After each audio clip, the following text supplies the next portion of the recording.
So I was wondering if West Haymarket Project was it the official government name for it? Or something? You know, Matt Schaefer helped to draft this, and that's what he was calling it, so I'm Okay. assuming that that is the proper terminology. On their slides, it does say Lincoln Haymarket Arena, it doesn't say West Haymarket Project, but Matt's guidance I don't think is wrong, so Okay, thank you. yes, but great question. Are there any other questions? Okay, seeing no questions, we'll open it up to discussion. Is there any discussion? Senator Jangles. When UBC came and presented before CFA, they hadn't even really thought about going and talking to this planning group about getting use of the arena or anything like that. And I guess being from the students' perspective, specifically UPCs, it would be nice if they would go talk to them beforehand and maybe get a thing where they can get a deal to be able to have concerts and hold concerts in there.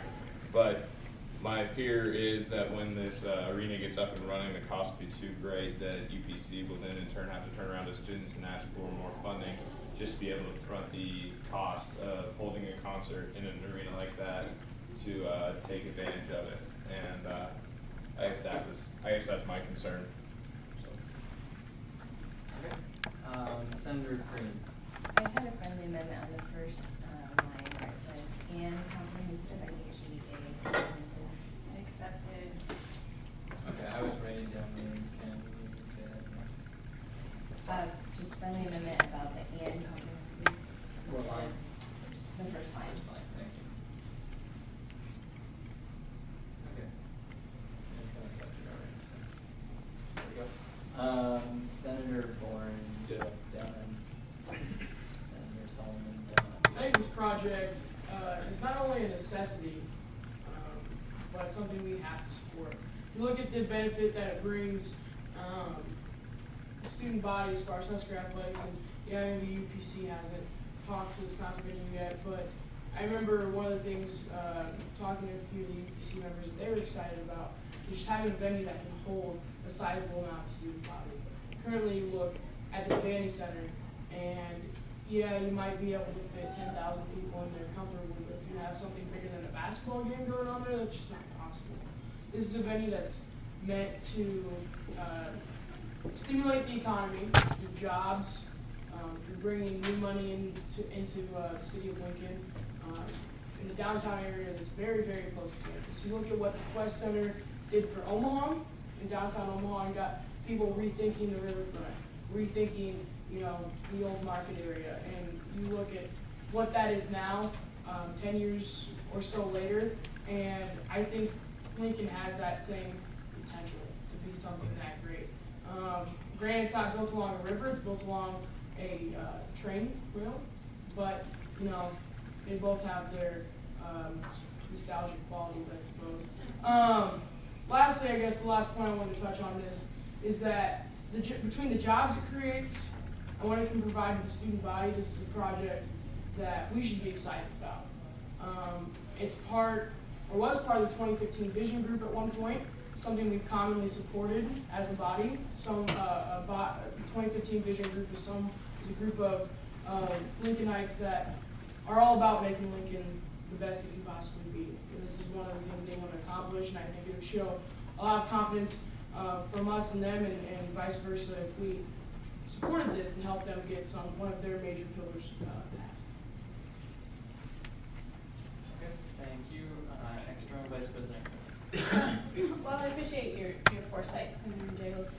Something, considering what UPC does currently, they don't really utilize purging auditorium. And so, I mean, obviously the idea is that this new arena, West Haymarket Arena, would not only just replace purging, but like up the standard. And so like, I understand there's a concern about having them partner with that. I think though, that with the demand and the bigger venue, or like the bigger concerts that they can pull in, it's gonna be more of a leverage deal to get some of those bigger concerts in, which again, like, I think there's a big want, and from what I've heard from CFA, there's, even within that, there's a bigger want for headline concerts and some better things. So, although it may have that potential drawback as far as student fees, that's kind of a hypothetical situation, and it also could have its benefits too. So. just to kind of address UPC, I was grad assistant for UPC last year, and I'm not this year, so I guess I don't know what they're doing this year. But last year we had worked with the guy from the Pershing that's in charge of concerts, and he's very interested in working with the university to bring stuff. And from my understanding, he would be the guy that was going to the Haymarket Arena. So I know that there were some things in the works that just didn't work out. So they are working, or they were working, I guess I don't know if they still are, to bring those things and utilize Pershing or the new arena. Senator Egg. I'm very impressed by this project. I think it's notable and a worthy effort. But with this project and the other project of this type and scale, I think that public-private partnership is most effective in implementing any sort of change that goes on. But I think we should always be wary about public-private partnerships. There's always a chance that the public sphere, government, would encroach onto affairs of private citizens, or that private citizens could encroach onto matters which really concern the government. It's kind of an ideological thing, but it's something that we always need to consider when something could be so drastically affecting our city. But regardless, I think it's a pretty cool project. I'm impressed by the detail and planning that's gone into it so far. Okay. CFA Chair Lodi. I just want to say I'm supporting the project. Going on like a couple things, just UPC is planning on using the Pershing. Although they can't bring in headliners that big of names, they haven't been able to use the Pershing due to budget constraints, but we will discuss about that on Thursday. We're going to be looking at that.